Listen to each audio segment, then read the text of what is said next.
Hello guys, welcome to Hedgehog Tech. I'm still here.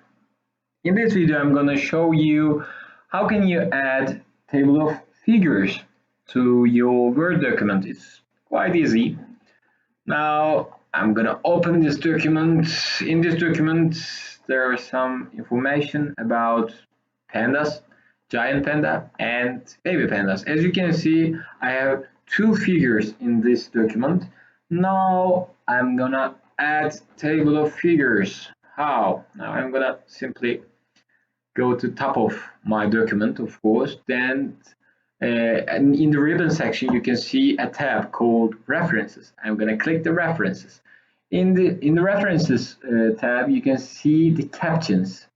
Now click Insert Table of Figures, and here it is. It is Table of Figures. Yay! Okay. Now I'm gonna click OK. Here, my Table of Figures. You can move it by cutting.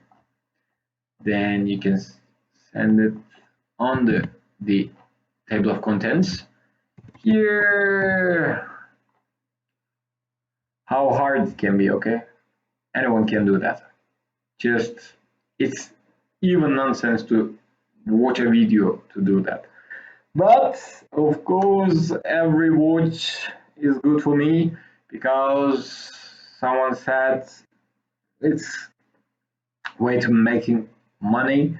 I don't know whether it will